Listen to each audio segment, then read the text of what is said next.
Good morning, everybody. We are at the Cider River for the first episode of Roundtable at the River presented by the UPS store here in Portsmouth. Also, the Cider River, as you can see, the sponsorships down at the bottom.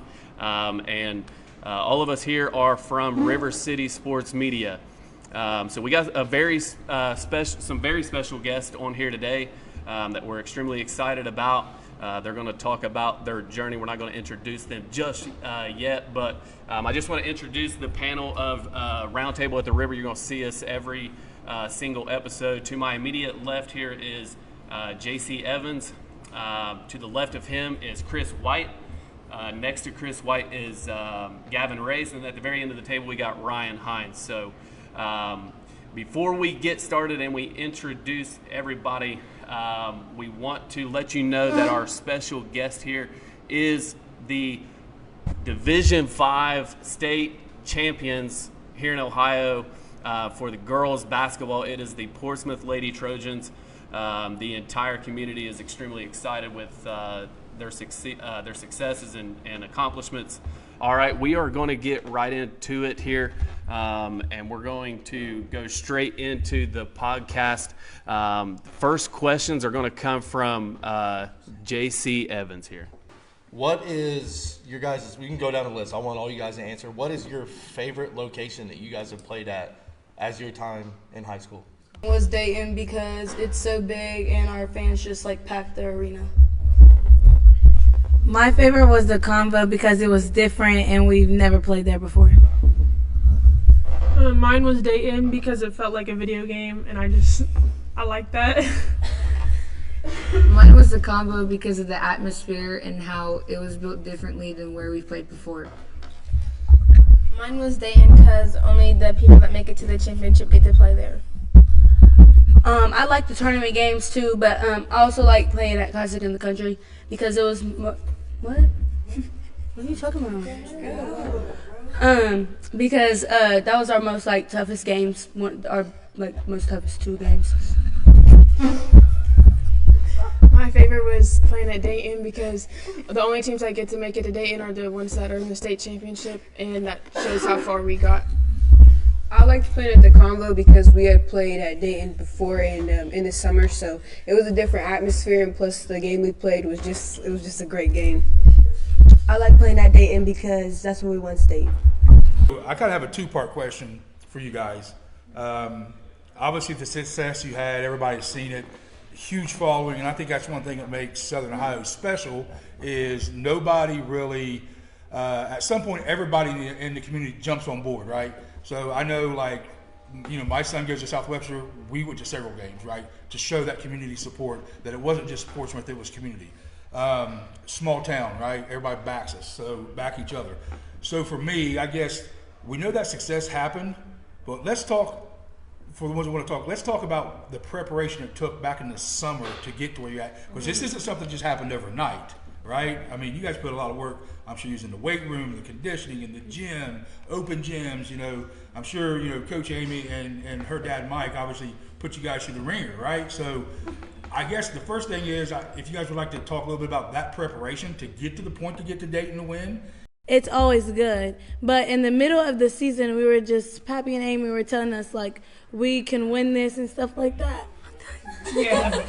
Anybody else want to talk? All right, I'm not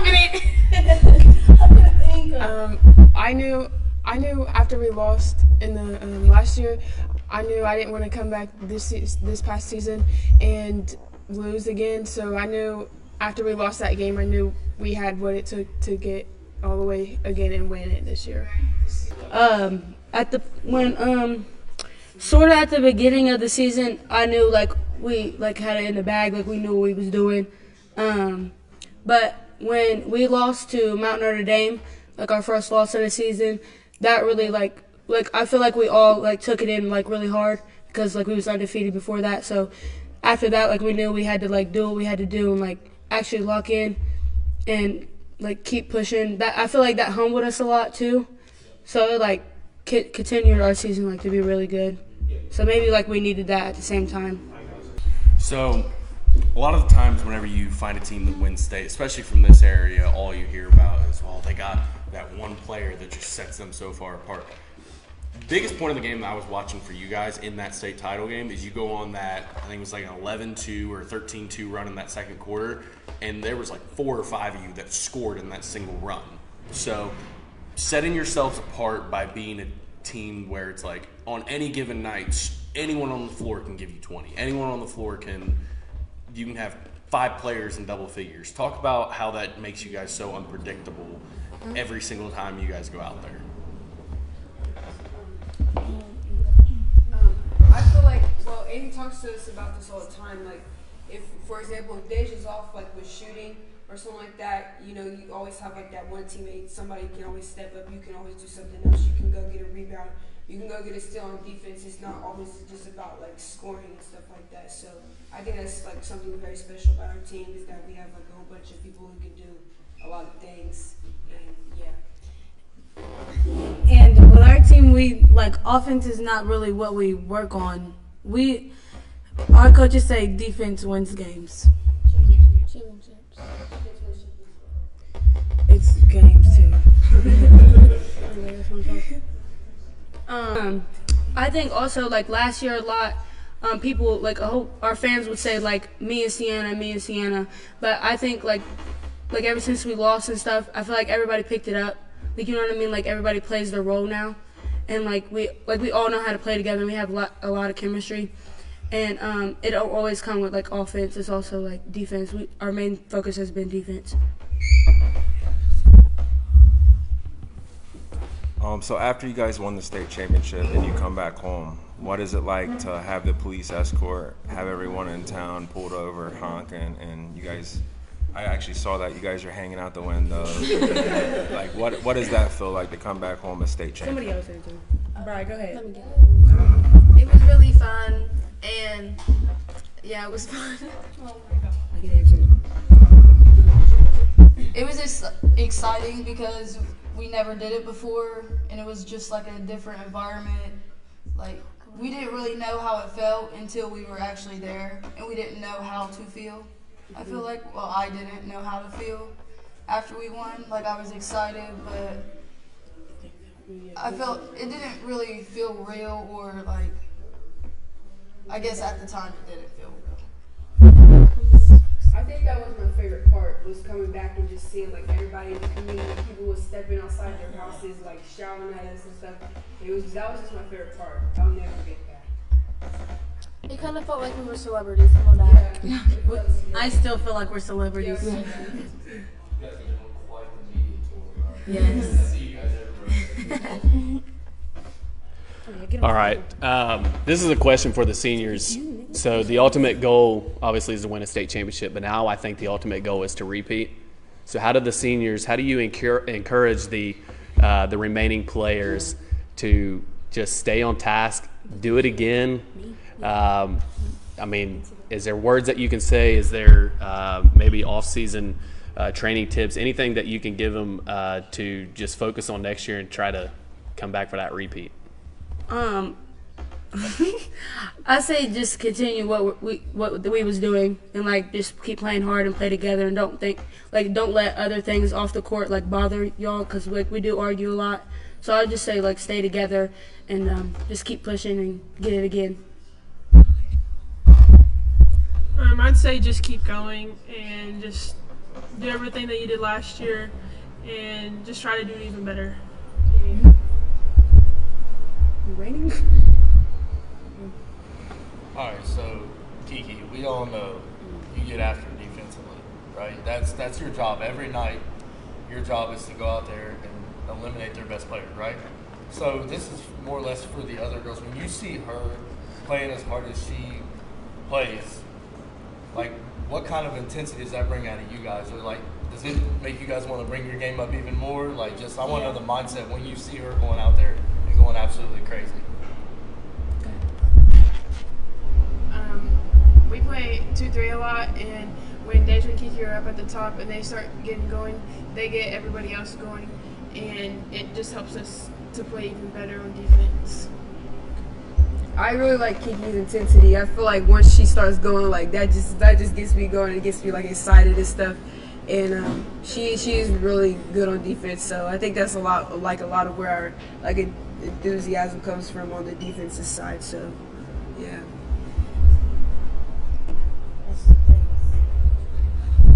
I think we feed off of each other, and I think when Kiki goes sometimes, because sometimes I just sit back and let her do everything and on the 2-3. So when she gets going, I try to match her energy and just everybody just latches on to her and let's go.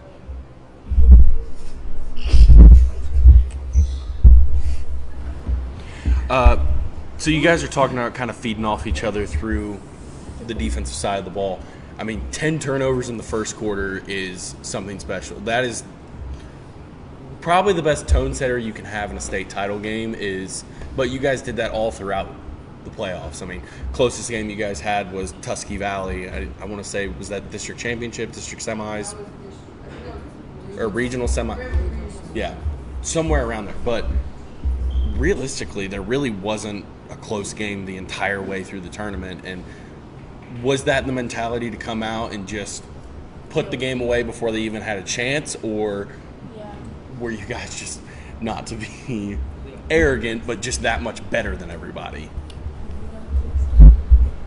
I think obviously we wanted to kill anybody that was in front of us, but I think also with Fairland being our rival, we was sitting in the bleachers because Amy, we got there 2 hours early.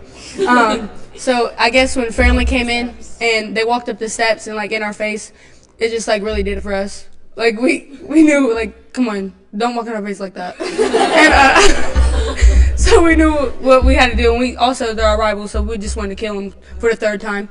So and there was a lot of petty stuff going on, so we definitely knew we had to kill. Let me see it. Found it. I feel like we've beaten a lot of good teams, and we know we can play with anyone. We just all have to think that and come out ready to play, no matter if the team is worse than us or better than us. Every game we have to have the mindset that we have to still play how we play, even if we have been undefeated. And we can't just come out and think that we're going to beat everybody. And I think the Mount Notre Dame game, like they just said, I think she said it humbled us. And I think after that game we knew that we really can't think that we're going to beat everybody, and we have to come out and play as a team and play hard the whole game. Mm-hmm. So you guys already talked about it a little bit, and I just wanted to follow up with this. It's not often that, first of all, I mean, there's been, 5-6 teams that have even made a Final Four, but to get to play a conference rival in the Final Four, I mean, I would have to imagine the intensity before even going out on the floor was different. And how do you control the emotions of a game like that? Because it'd be very easy to go out there and just try and go out there playing very emotional and trying to use stuff from the regular season to go after them. How do you treat that as control the moment of the game? We've been, since Fairland is in our conference, and we beat them twice already, I think we all knew we was already going to beat them. And before the season, before the tournament started, we had we thought we might be able to play them in the semifinals, and we just knew we were going to win. I just feel like before the game, we had a bunch of energy whenever we were on the court, and they were on the other side. They were not, they were scared, timid. They already knew what it was before we started. Right. So we were just doing our thing, and we just made sure that we hyped each other up and did what we had to do as a team, and that's what we did in the game. And they also, because some people on our team are a little hot-headed, and we had to tell them that don't throw away the season for a team that we're already beating. At the end of the game, don't get in a fight with them or nothing, and ruin our chances at the championship. I also think none of us was really nervous, we all, because we played them twice already, and it's just the atmosphere and everybody there, how it was packed, and our fans came out to support us because it was going to be a good game, we thought.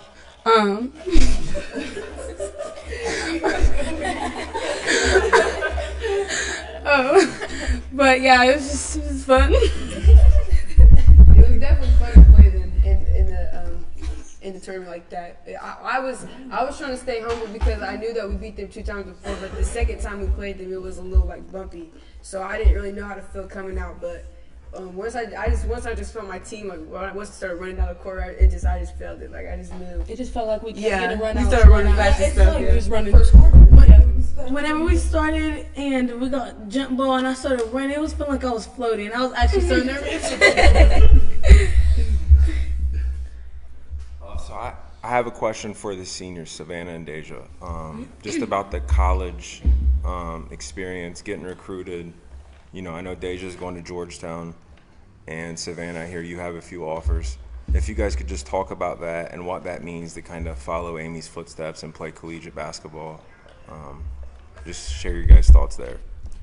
I'm not really nervous to go to college, but it's just the fact that I had to leave like my teams behind that I've been with forever. And stop, I'll cry. So like, I mean, I'm excited for like the new journey and stuff, and just see how it all turns out. And the recruiting spot, like the recruiting stuff, it's been tough for me because like I'm short and stuff. So like that was like really stressful for me, and just like Georgetown to be like interested in me, it meant a lot, and like all the money they're putting towards me, it's like I appreciate it a lot. I mean, like, it's cool and awesome to have so many opportunities in front of you, and having like an example like Amy in front of you too.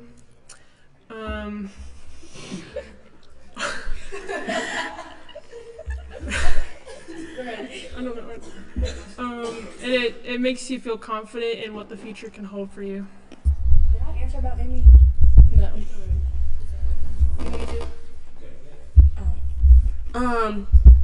Amy. Amy has pushed me a lot since like freshman year or ahead of that, but freshman year really did it for me.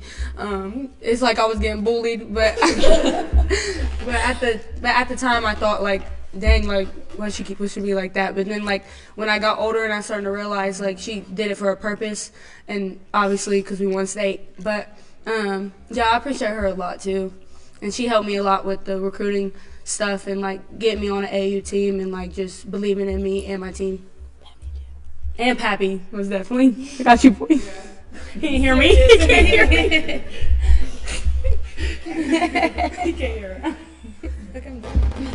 All right, so we consider this like a family, like a team, a family, right? But some of you guys are Haven, Sienna, and then you guys got to win a state championship with your little cousin and your little sister, right? Yeah. So what's that feel like? And one thing I noticed was when she would come in and score, or anybody would come in and score, you guys wasn't upset. A lot of teams who are successful are that way, but at the same time, everybody's worried about scoring and getting their points. But you guys was more excited for the 7th or 8th or 9th person off the bench to score. You was more excited for them than what you was for yourself to score. So with that being said, like, what's the mindset for like the younger kids who are coming in and scoring, and you guys having that type of success? They helped us with a lot, like off the court too, like just being like Sky. She even talks to me and gives me talks even when I'm a senior on the team, and like I should be a leader, and she's the one telling me to calm down and stuff like that. But I think that they have a lot like going for themselves, even like off the court and stuff like that.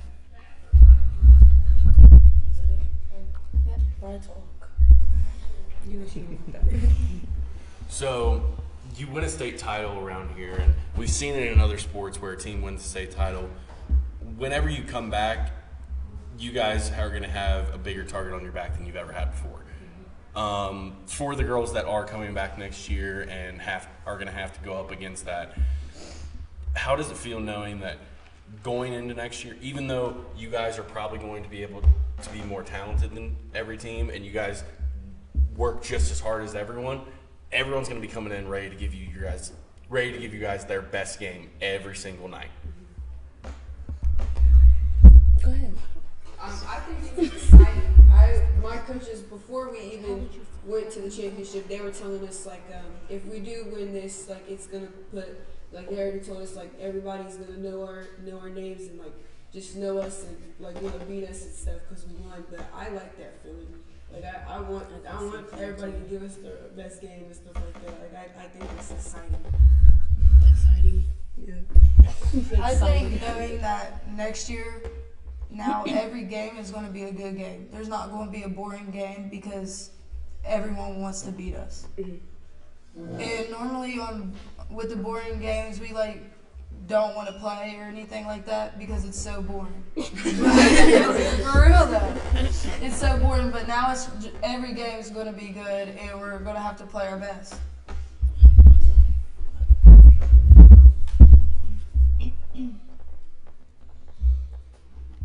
All right. I'm going to ask one last question here, and then we are going to go over something again because we had some technical difficulties at the beginning and didn't have any sound.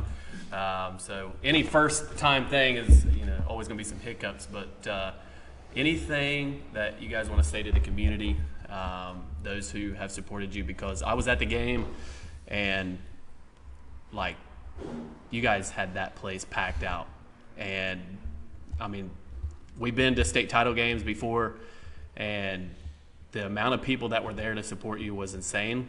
Is there anything that you all can comment or individual, it doesn't matter. Is there anything you guys want to say to the community?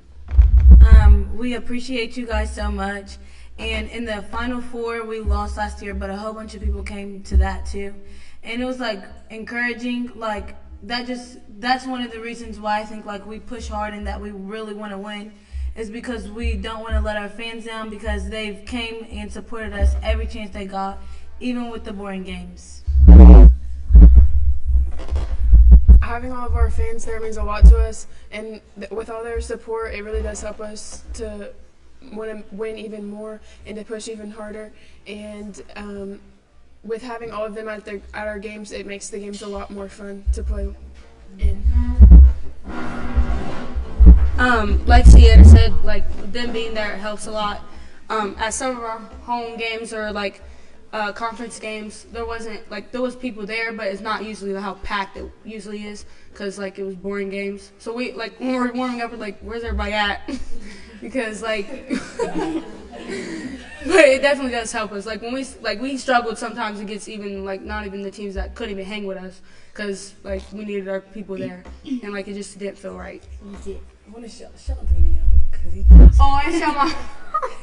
And shout out my dad too. He's one of our biggest fans and mine. So yep. Down here. Oh. Okay. I think that especially the fans that even come to the boring games, I think that sometimes we like don't shout out their names because we don't exactly know their names, but I want to let them know that it doesn't go unnoticed and that we notice every single person that comes, even when it's not in a big arena. I want to give a shout out to my vet. She's like, she's one of the people that really gets like a chance. Oh yeah, and Will. He's always there at every game, no matter how far. And Maria. Yeah, they went to our Classic in the Country game. Like they followed us to every game, so we really appreciate them. And Miss Pat. Yeah. And Aunt Yolanda. Yeah. All right, that concludes as far as all the questioning goes for everything.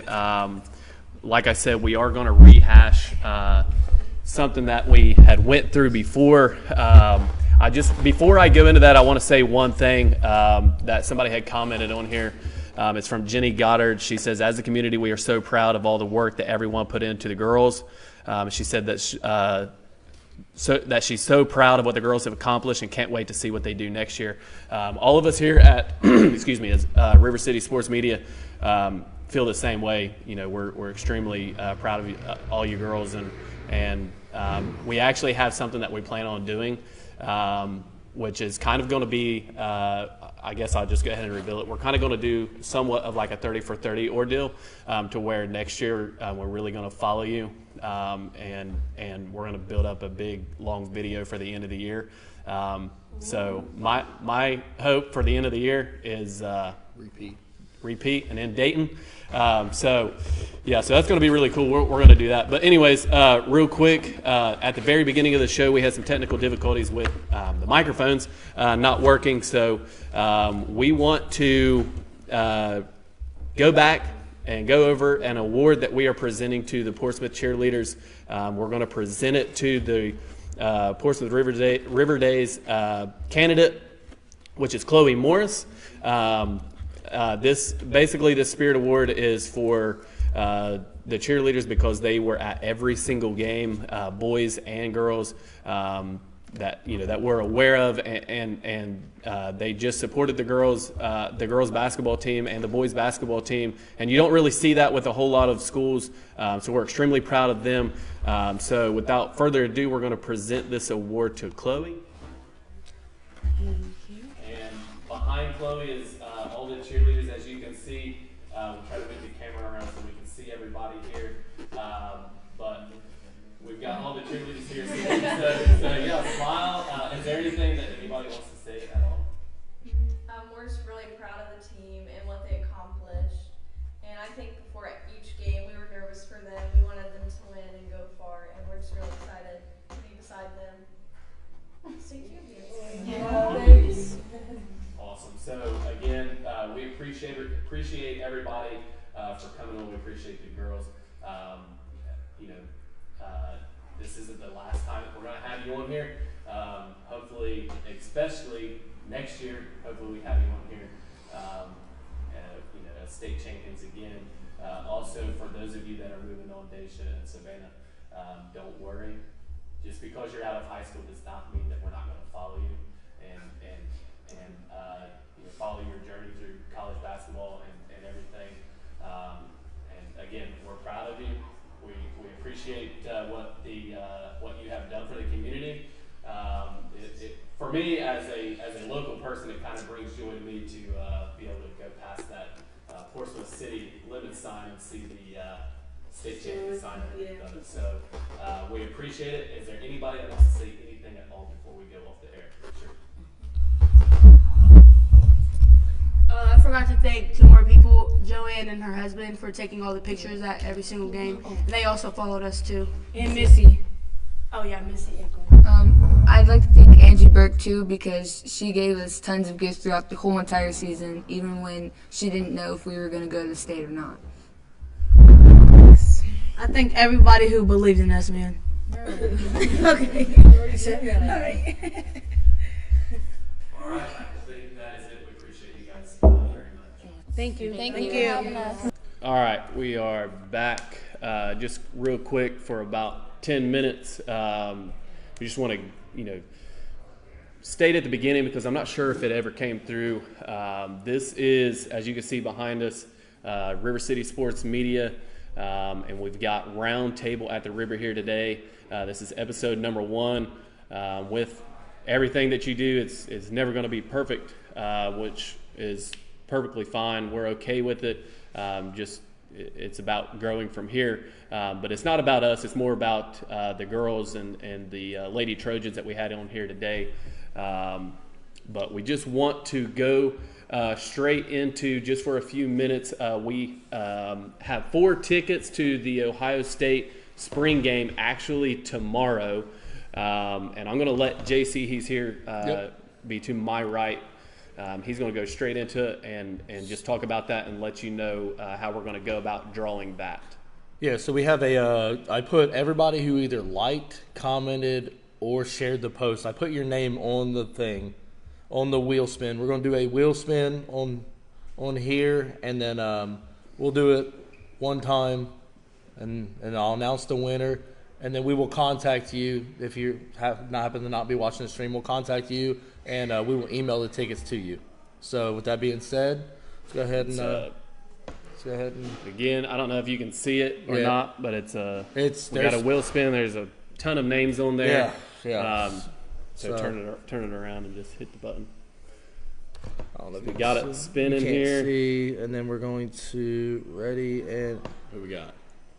Bree Flannery, Kyle Flannery's wife. That is Kyle Flannery is going to be banned from any competition. right? Yeah, because he won. What was it? A free hoodie. He guessed the correct score. Yeah, Kyle won, and you know what? You can't help but to appreciate Kyle, man. He been a big supporter of us, but Kyle guessed the score correctly. JC's going to walk up. He's going to show you. Yeah, Bree Flannery is the winner of the 4 Ohio State tickets to the spring game. Yep, you can see it perfectly fine there. So Matt's gonna be mad. Matt can't win nothing. Yeah, Matt, we're sorry, pal. He might take Matt though. Hey, you know what? There's going to be more giveaways. Don't worry about that. But anybody want to make comments or anything you want to bring up real quick? Talk about any comments about what about the Lady Trojans or anybody at all? What do you got? Congrats to the Florida Gators. Yeah, congrats to the Florida Gators. Yeah, you was happy to see Houston fumble that, didn't you? Yeah, so he's a big Duke fan. I will say that I sitting there watching that game, that is probably one of the worst final possessions in the national 100%. I've ever seen. I mean, yeah, it's crazy. You see in that situation, you have LJ Cryer, has to shoot it. Either best player on the floor. I think best player on the floor personally. He's better than Flag? No, never mind. I'm sorry. I'm talking about him or Walter Clayton. Yeah, I agree. Yeah. In either scenario, that's as far as pure shooters go. On that court in particular, it's probably LJ Cryer. 100%. I just couldn't believe he gave the ball up there. Yeah, man, that's crazy. That was Florida's MO though, man. I think they trailed the second half of. I think they said 4 of the 5 tournament games. Yeah. It was like 4 of the 5 they trailed in the second half. That's crazy. I have some baseball here pulled up for local teams. Game I want to talk about real quick, and it goes first to the. Obviously, our focus area, I guess we could mention real quick what kind of our umbrella of coverage is. And we got, of course, SOC around here, OVC, kind of focusing on teams down here on the river. Yeah. And, JC, you were actually at this game earlier this week, Wheelersburg and Minford. Yeah. I think pitching duel might even do it a disservice. Oh, dude, there was 16 total strikeouts. Both pitchers. Or no, I lied. I had Heimbach for 8 strikeouts, and I talked with Coach Moore afterwards. They actually had him for 10, and then Mason Bradley through 5 innings had 8, and just the errors killed the Falcons. Mm-hmm. That was really the story of it. I think Mason actually only gave up 2 hits, but they scored that he gave up 2 runs with just errors. But I mean, 18 strikeouts between 2 pitchers is insane. And it just seems like with all the baseball teams around here, Bradley for Minford, Heimbach for Wheelersburg, Powell for Minford. Or from Valley. Powell from Valley. Yeah. Just they all have that guy that they turn to in these conference games. And we've seen it throughout that it creates some crazy matchups. But in the later part of the game, bottom of the 6th inning, 2-0 lead, which the way Heimbach was pitching felt insurmountable, but Jack Picklesheimer came up with a pretty big hit, got up to 3 RBIs there late in the game, really put it out of the reach at 6-0. And you want to hear something funny? That I talked with Coach Moore before the game. I said, is Heimbach going to pitch? He said, man, I don't know how long he's going to be in there. He said he's complaining that it's kind of sore. He's like, I don't know how long he's going to be in there. Pitches a complete game shutout with 10 strikeouts. It's just resilient. Yeah. Because Coach Moore was like, I don't know. He said, because they already got the Con kid was out. Mm-hmm. And then he said if Coop can't go for long, he said we might have to go to our 3rd pitcher, which in high school, how many guys got 3 aces? You're a baseball guy. That's what I said. It's rare. Yeah. If you have 3 aces, if you have 2 aces, you're in high school baseball, because normally there's one guy that you know for sure he's going on the mound. I mean, you look in the last couple of years, the teams that have made deep runs here. Look at the Valley team from a few years ago that made the Final Four. George Yeah, Arnett, George. Carter Nickel. And then You heard all the time that they were one And A, one then B. at Memphis having Cole Borland and Elijah. And no. See, Cole Borland was a sophomore. When Elijah was a senior, he was clearly the ace. 100% was clearly the ace. But the biggest pitcher for Memphis that year was actually not the biggest, but the second biggest was Noah Martin, and he broke his ankle. And honestly, there's a good chance that Memphis possibly wins state had that not happened to Noah that year. But anyways, Memphis having Cole Borland and Noah, those were definitely two aces that Memphis had. But I want to give credit real quick. I want to give credit to Minford because they lose that game, and losing a conference game where you have your ace out there and give a performance like that can be demoralizing.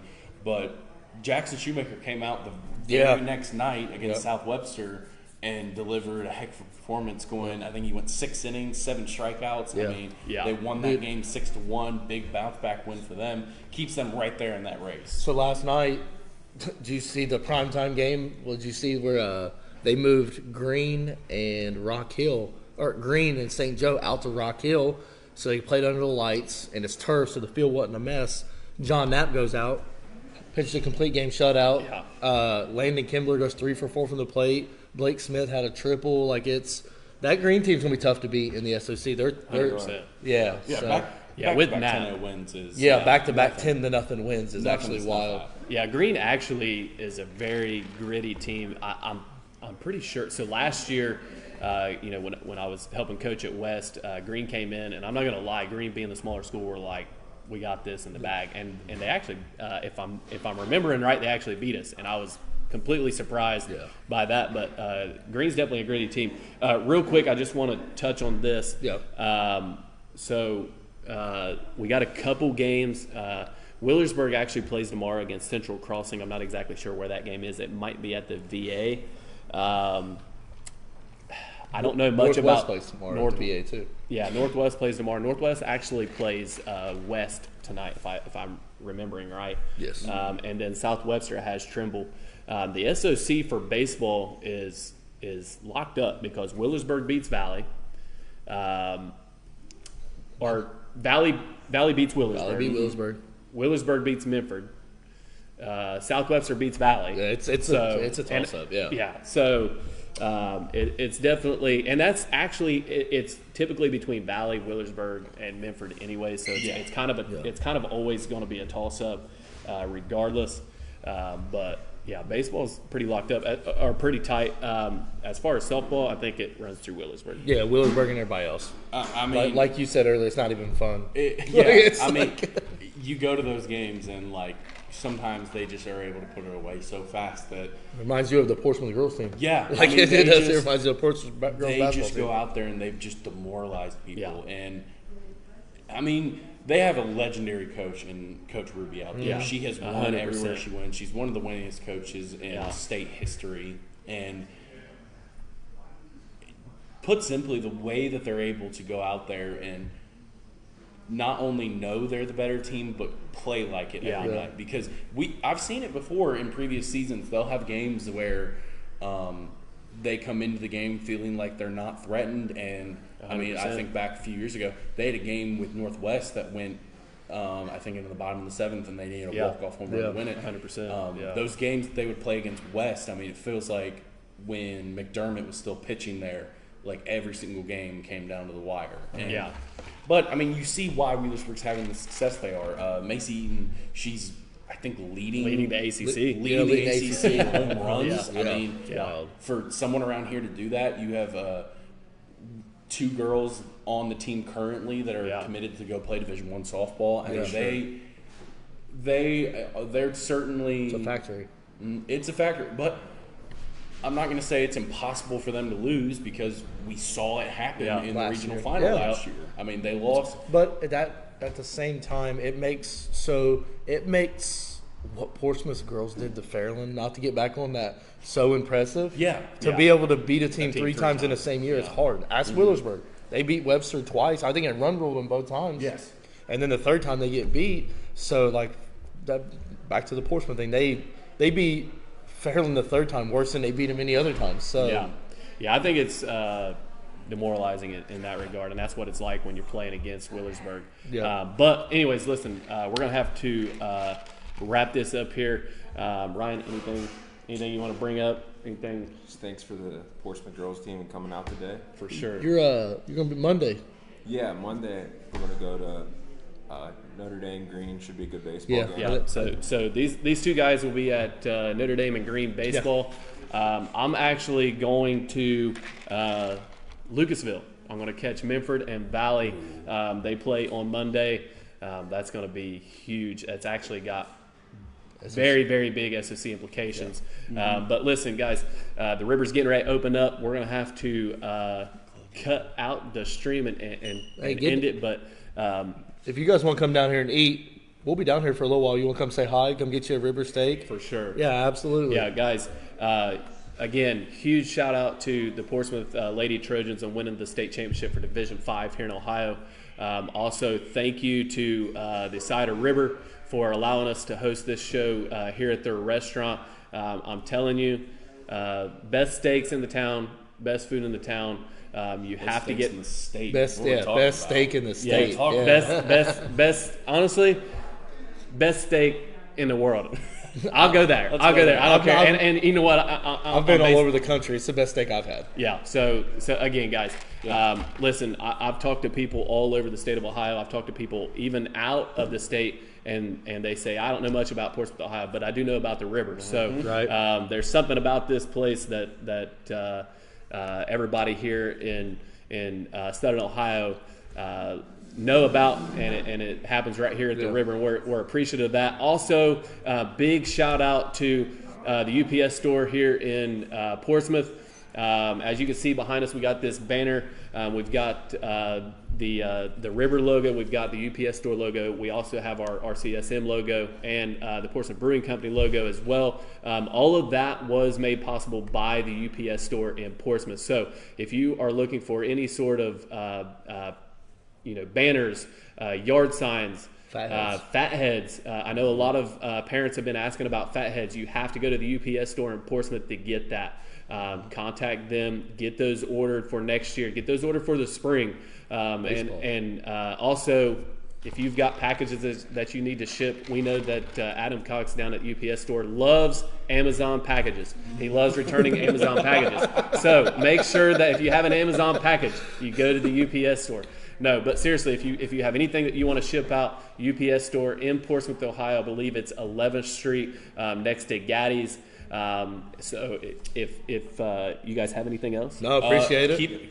Keep an eye out. We got some stuff coming up this weekend. There's some events that we're going to get out to.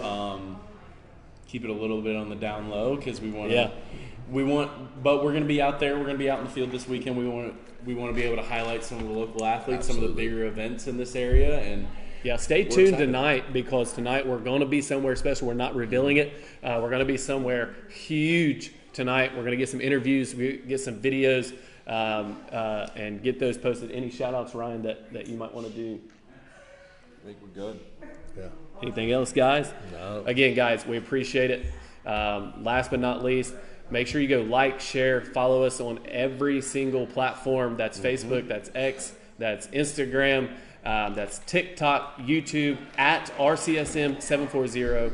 Again, at RCSM740. Make sure you go like, subscribe, follow. Give us a shout out if you see us out in the field. If you see us out in the field, make sure you come up and talk to us as well. Hey, make sure you go to YouTube and subscribe to us, because after this show, we will not be on Facebook. It'll be live from YouTube. Yes. So if you want to watch this show and see who we have on next for the River Roundtable, you have to go like our YouTube. We'll have clips from today's show up on there as well, and probably we'll throw them up on Instagram. 100%. 100%. Yep. So again, everybody, we appreciate it.